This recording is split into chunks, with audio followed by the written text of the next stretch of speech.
So nowadays you don't hear a lot about Dbol, Dianabol, methandrostenolone, methandione. And when you do hear about it, influencers talk as if or explicitly state that it is some sort of outdated drug that is just not worth taking. Testosterone does everything Dbol does and better, and Dbol just doesn't live up to testosterone. Let's check out the arms right now. Just, I don't know, they're feeling good. And that couldn't be further from the truth.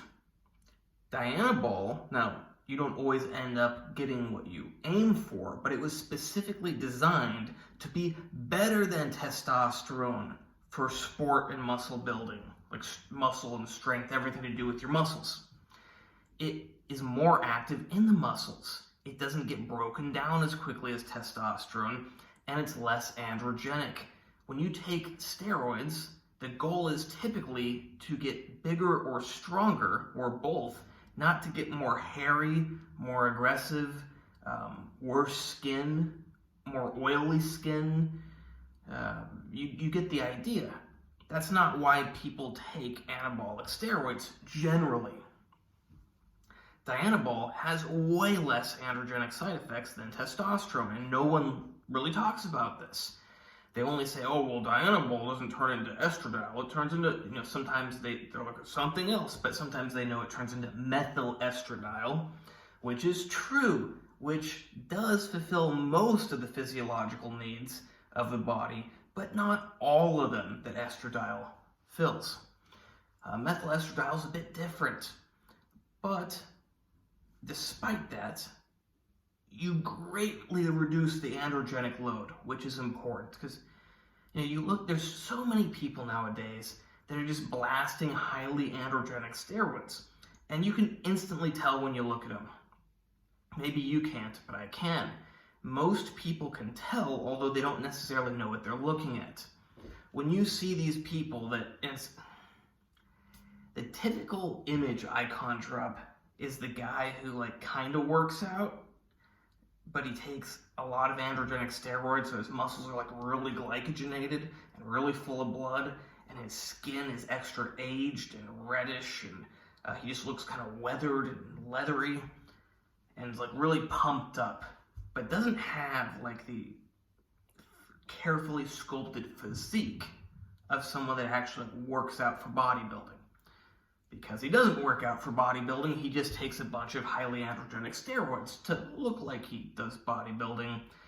But anyone who actually does bodybuilding can look at that and go, that's not a well-rounded, carefully sculpted physique. Where was I getting at? You can easily identify people that go overboard with the androgens. You look at bodybuilders from the 1960s, 1970s, they didn't have this same hard, I'm not talking about the look of the muscles necessarily, but they didn't have this same hard, weathered, stressed look to the body. They just looked healthier, younger, more normal skin. I have a little bit of stubble, or it's a little longer than stubble, I don't know what it's called. But for example, me, I don't look super young. People generally guess I'm older than I am, but my skin quality, I got a little acne. I was doing a lot of sweating recently in Thailand. So I do have a pimple there. It's rare. I don't typically have any. But you look at the skin of a natural bodybuilder, and you look at the skin of a guy on steroids nowadays, it's like night and day. You look at the skin of a natural bodybuilder, and you look at the skin of a guy who's on some Dianabol, some Deca, a little bit of Test maybe, a little bit of Winstrol, whatever. The skin's gonna look different, but much more similar. But when you start doing Tren and high dose of Test, your skin's gonna look like garbage because your androgenic load is too high. Dianabol is way better than Test, unless you're trying to run it year-round or at very high dosages, because Dianabol is metabolized in the liver and is liver toxic, unlike testosterone. Now, if you're just going to do a steroid cycle, if you're into bodybuilding, it's what you really should do, not just stay on year-round. Dianabol's fine. Yeah, you can't take, 300 milligrams a day, like a lot of people are going to do with their test, or 200 milligrams a day. You get the idea. If you actually add up, so typically bodybuilders are going to be running 2 to 3 grams. This is just average bodybuilders. They're going to be running 2 to 3 grams of gear per week. That is 300 to 400 grams. They're going to be running, I don't remember if I said grams or mil. I think I said grams. So I said 2 to 3 grams per week. So that's like 300 to 400 milligrams per day. That's a lot of gear, especially when it's testosterone, trenbolone. People toss in not as androgenic of things, but nowadays it's all about the test, the tren, and now the DHB is getting popular, all very androgenic compounds. And it's no wonder these people look like garbage. It's backwards. The whole idea of anabolic steroids is for them to be more... One second, I'm just a curious person.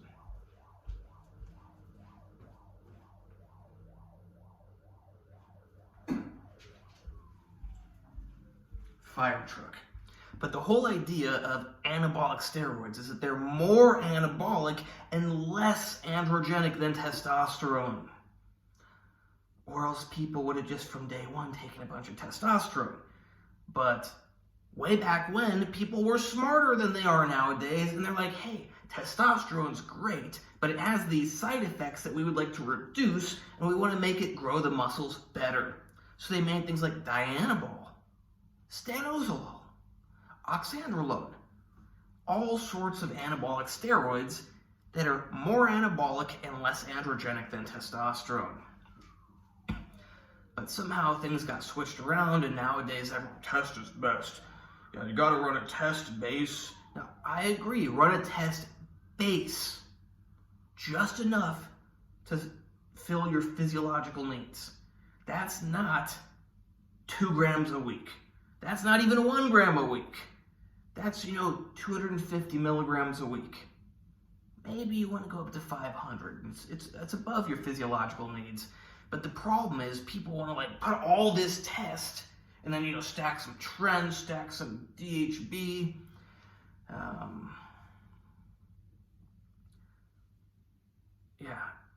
It's not smart.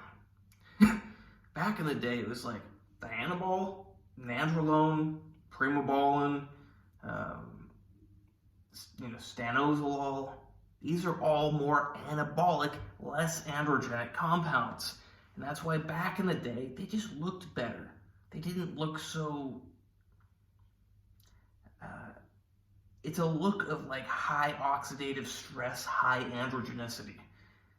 Because when you take these highly androgenic compounds, they basically age and weather you. It's not good. You can look, like I said, you can instantly tell just looking at someone when they're on a lot of androgens. Now, of course, everyone's genetics are different. Everybody's skin is different. But it's pretty easy to tell when someone's abusing androgens.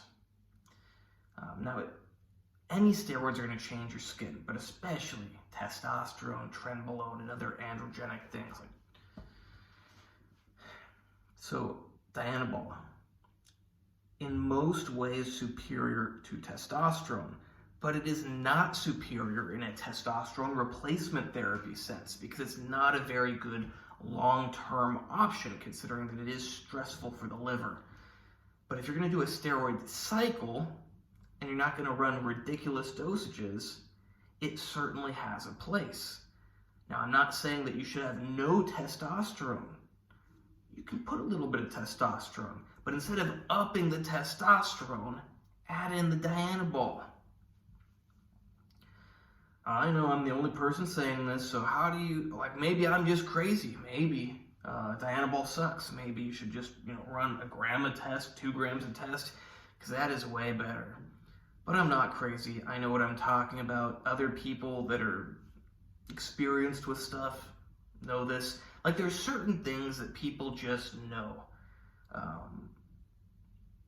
don't want to give away all the secrets, at least not just in this video. But Dianabol's a good one, so don't forget about it. Hope you like this video. Please like, subscribe, and comment. Check out the other videos. Check out my website, AndreyHutchings.org. Check out my Instagram, AndreyHutch, AndreyHutch. You can hire me there for training, consultations, coaching plans, whatever. Same thing with diet, same thing with supplements, same thing with the special supplements like Dianabol, like testosterone, like whatever. Only thing is I can't give you medical advice, but you don't need medical advice when you have expert medical information. And if you're still like, well, I really need advice. You gave me all this information, but I don't know what I should do with that information.